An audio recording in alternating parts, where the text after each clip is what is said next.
꿀처럼 단 하나님의 말씀이 맛없고 먹지 못하는 이유.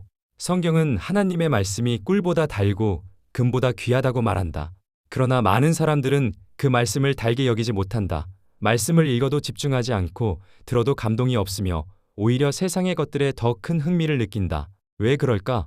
그 이유는 하나님의 말씀에 문제가 있어서가 아니라 우리의 마음이 이미 다른 것으로 배부르기 때문이다.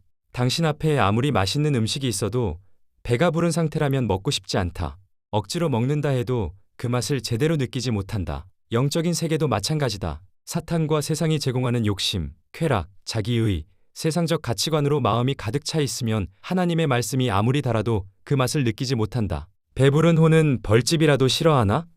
굶주린 혼에게는 쓴 것이라도 다니라. 잠언 27장 7절. 예수님께서 말씀하신 영이 가난한 자란 다르게 표현하면 마음이 배고픈 사람을 의미한다.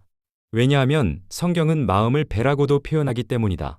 영이 가난한 자들은 복이 있나니 천국이 그들의 것이며. 마태복음 5장 3절. 마음이 세상으로 가득 차 있으면 하나님의 말씀이 들어갈 공간이 없다. 그래서 예수님의 공로와 은혜를 믿지 못하는 것이다. 자신의 생각과 자랑과 의로 가득 차 있기 때문에 말씀이신 예수님이 들어오실 자리가 없는 것이다. 성경은 이러한 상태를 마음이 살찌고 기름진 상태로 표현한다. 그들의 마음은 지방처럼 기름졌으나 나는 주의 법을 즐거워하나이다. 시편 119편 70절. 너희는 땅에서 쾌락 가운데 살며 방탕하였도다. 너희가 사륙의 날처럼 너희 마음을 살찌게 하였도다. 야고보서 5장 5절. 마음이 살찌면 영적인 감각도 둔해진다. 하나님의 말씀을 들어도 깨닫지 못하고 보아도 알지 못한다. 이 백성의 마음이 무디어져서 그들의 귀는 듣는데 둔하고 눈은 감았으니 마태복음 13장 15절. 그러므로 하나님께 나아가기 위해서는 먼저 마음의 배를 비워야 한다. 금식의 깊은 의미도 여기에 있다. 금식은 단순히 육체의 음식을 끊는 행위가 아니라 세상이 공급하던 잘못된 영적 양식을 끊고 그 자리를 하나님 말씀으로 채우는 것이다. 하나님은 세상 것으로 영적인 배가 채워진 사람보다 하나님을 갈망하는 사람을 찾으신다. 그러나 이러한 사람은 내가 보살피리니 곧 영이 가난하고 통회하고 내 말에 떠는 자라. 이사야 66장 2절. 수사슴이 시냇물을 갈망하는 것 같이 오 하나님이여 내 혼도 그처럼 주를 갈망하나이다. 시편 42편 1절.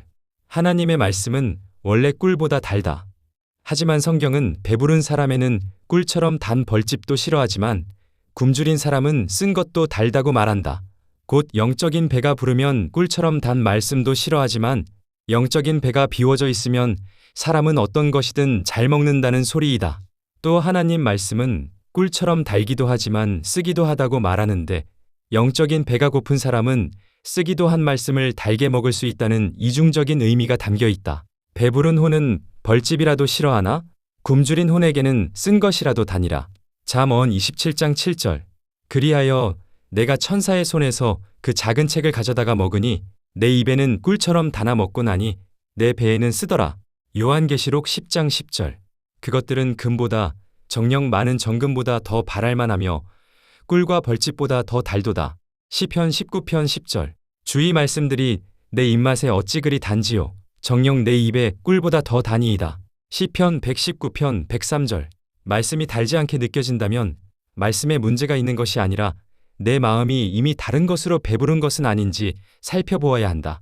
세상으로 가득 찬 마음은 말씀의 맛을 잃어버리지만 하나님을 갈망하는 배고픈 마음은 말씀을 생명의 양식으로 받아들인다. 육체적인 사람은 육신의 양식으로 살지만 영적인 사람은 하나님의 입에서 나오는 모든 말씀으로 산다. 마음의 배를 비울수록 하나님의 말씀은 더욱 달고 그 배고픈 마음이 하나님 말씀으로 채워질수록 영혼은 참된 만족을 얻게 된다고 성경은 말한다.